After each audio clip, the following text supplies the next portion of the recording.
I still remember the day I walked away from my family's mansion, my father's words echoing through the marble halls. "Worthless child, you'll never succeed." The rain poured down, matching the tears streaming down my face as I clutched my small suitcase. Everything I owned after being cut off completely. I'm Olivia Sterling, and that was 10 years ago. I was 22, fresh out of business school, and I had just committed the ultimate sin in my father's eyes. I refused to join Sterling Industries, our family's company, as a junior executive. "You're throwing away your birthright," my mother had whispered, her perfectly manicured hands trembling around her wine glass. "The position is already arranged. Why must you be so difficult?" But I had seen something in Sterling Industries that my parents were blind to. A company so entrenched in outdated practices that it was slowly dying. My father, James Sterling, ran the company like it was still 1985, refusing to adapt to the digital age, dismissing innovation as trendy nonsense. I had tried to show him the problems. I spent months preparing a detailed presentation about necessary modernization, complete with market research and implementation strategies. My father's response? He laughed. Not just a chuckle. A full, theatrical laugh that made every executive in the boardroom join in nervously. "This is why women shouldn't run companies," he had said, wiping tears of amusement from his eyes. "Too emotional, too caught up in trends. Go work in HR, sweetheart. Leave the real business to men." My older brother Marcus sat there smirking, already secure in his position as heir apparent. He hadn't worked a day in his life, but he had the right gender and the right attitude. Blind obedience to our father's outdated vision. That night I made my decision. I wouldn't waste my life watching the company crumble from inside. I had my own vision, my own dreams. When I told my parents I was leaving to start my own company, all hell broke loose. "You ungrateful brat," my father had roared, his face turning purple. "I gave you everything, and this is how you repay me? By betraying the family."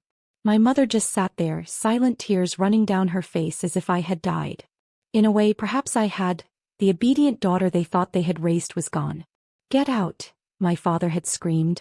"Don't come back until you're ready to apologize and take your proper place. You'll never succeed on your own.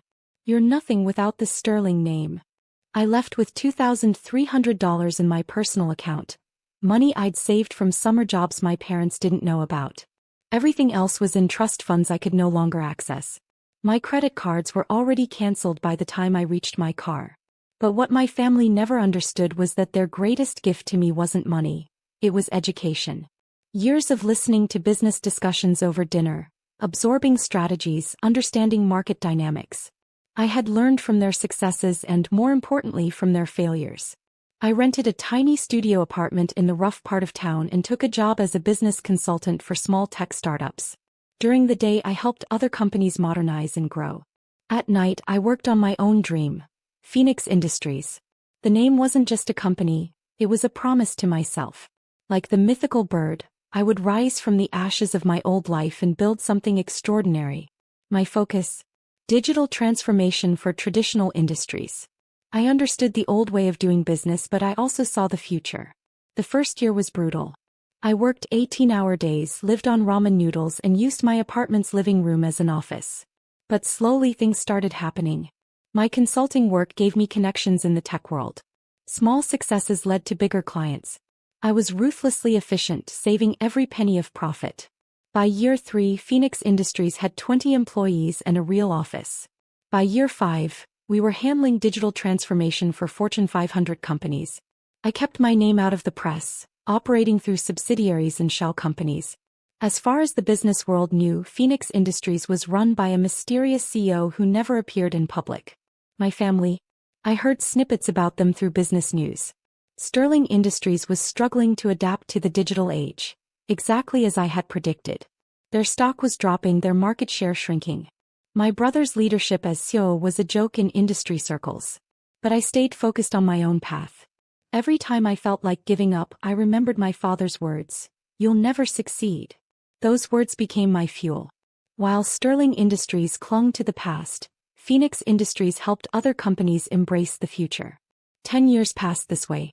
I built my empire piece by piece, acquisition by acquisition. Phoenix Industries became a powerhouse in digital transformation, with offices in 12 countries and over 10,000 employees. My personal net worth exceeded my father's in year 8, but nobody knew. I lived comfortably but modestly, driving the same car I bought in year 5. Then came the day I had both dreaded and anticipated. My assistant rushed into my office, her eyes wide with excitement. "Ms. Sterling, Sterling Industries just announced they're looking for emergency investment. They're on the verge of bankruptcy." I picked up the report she handed me, my hands steady despite the storm of emotions inside.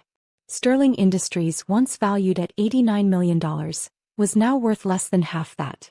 Their stock had plummeted 70% in the last quarter alone. Their biggest problem?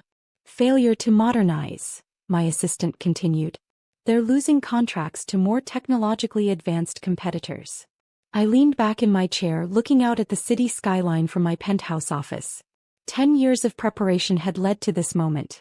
I opened my laptop and typed a simple email to my board. "Initiative Homecoming is a go. Prepare the takeover documents." The next day, Sterling Industries received an offer they couldn't refuse. A lifeline from Phoenix Industries. The terms were simple: full operational control in exchange for saving the company from bankruptcy. I knew my father would fight it. His pride wouldn't let him accept defeat easily. But I also knew he had no choice. His investors were in revolt, the board was threatening to remove him, and his beloved company was weeks away from collapse. What he didn't know, what none of them knew, was that the CEO of Phoenix Industries, the mysterious savior they were about to meet, was the worthless child they had thrown away a decade ago. Sometimes success isn't about proving others wrong. It's about proving yourself right. The Sterling Industries boardroom hadn't changed in 10 years. The same mahogany table, the same leather chairs, even the same pretentious oil paintings of past CEOs, including my father's portrait, though it looked noticeably older now, just like him. I stood in the adjoining room, watching through one-way glass as the Sterling Industries board assembled for the emergency meeting. My father sat at the head of the table, his once black hair now completely gray, his confident posture replaced by a slight stoop.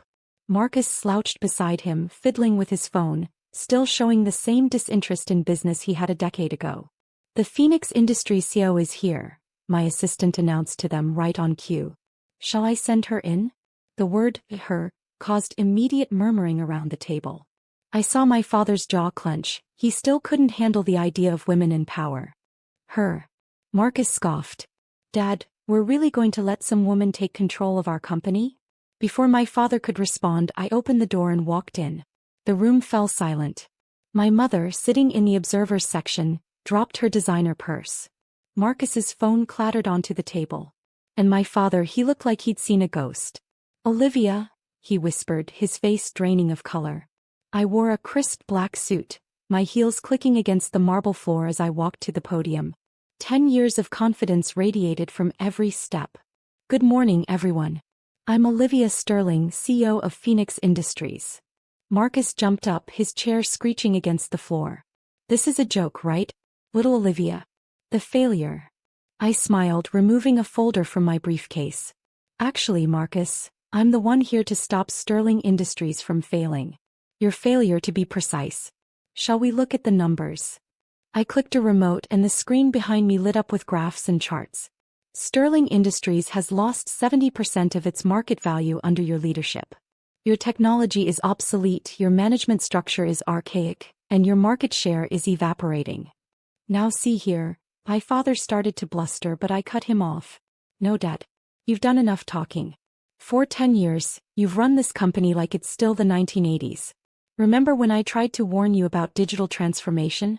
When I presented those modernization plans you laughed at?" I clicked to the next slide.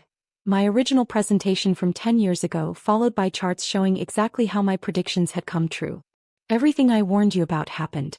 Every single thing. And now you need my help to save this company. The company you said I'd never be good enough to run. My father's face had turned an interesting shade of purple. "This is outrageous. I won't let you." "You don't have a choice," I interrupted, sliding copies of the takeover agreement across the table. "Phoenix Industries will inject $150 million into Sterling Industries, preventing bankruptcy. We'll modernize your infrastructure, update your technology, and bring you into the current century. But I will have full operational control." Marcus laughed, but it sounded hollow. The board will never approve this. The board already has, said Harold Matthews, the head of the board of directors, speaking for the first time. We voted this morning. It was unanimous. My mother finally found her voice. Olivia, sweetheart, you can't do this to your own family. Family. I turned to her, keeping my voice level. The same family that threw me out. That cut me off completely. That said I'd never succeed. I shook my head. I'm not doing this to my family, Mom. I'm saving the company my grandfather built, from my family. I walked around the table, stopping beside my father's chair. You know what the saddest part is, Dad? If you had listened to me 10 years ago, none of this would have been necessary. Your stubbornness, your pride, your refusal to change, that's what brought us here. He wouldn't meet my eyes. His hands trembled as he reached for the takeover agreement. Sign it, I said quietly. Or I'll wait 2 weeks and buy Sterling Industries at bankruptcy auction for half this offer. One by one the documents were signed. With each signature I watched the power shift in the room. Marcus stormed out before it was finished, slamming the door behind him. My mother dabbed at her eyes with an expensive handkerchief. My father, the great James Sterling, seemed to shrink in his chair. As the board members filed out, I remained standing at the head of the table. Finally my father spoke, his voice barely a whisper. How did you do it? I did exactly what you taught me, Dad. I saw an opportunity and I took it. The only difference is I saw the future while you clung to the past. He nodded slowly, years of arrogance finally crumbling. And now? What happens to us? You'll retire, of course. Spend time with Mom. Travel. Marcus will need to find a real job. I hear Walmart is hiring. I allowed myself a small smile. Sterling Industries will survive, Dad. It just won't be run by Sterlings anymore. As I turned to leave, my mother called out, Olivia, wait. Can we at least have dinner sometime? Try to be a family again. I paused at the door, thinking of all the family dinners where I'd been belittled, all the holidays where my achievements were dismissed. Maybe someday, Mom. But right now I have a company to run. Actually, 2 companies. That evening I sat in my office watching the sun set over the city. My assistant brought in a copy of tomorrow's Wall Street Journal, the headline already set. Phoenix rises. Mystery CEO revealed in Sterling Industries takeover. I poured myself a glass of champagne, the same brand my father used to celebrate Marcus's business accomplishments, such as they were. The irony wasn't lost on me. My phone buzzed with a text from my father. I was wrong. I'm sorry. 10 years too late, I thought, but I appreciated the effort. I typed back a simple response. I know. Success, I've learned, isn't about proving others wrong. It's about proving yourself right. And sometimes the greatest revenge isn't making others fail. It's succeeding so spectacularly that they have no choice but to acknowledge what they threw away. I raised my glass to the city lights, toasting the scared young woman who had walked away from wealth and privilege to build something of her own. She had no idea that her father's cruel words, "You'll never succeed," would become the foundation of an empire. Sometimes the people who try to break you end up making you unbreakable instead.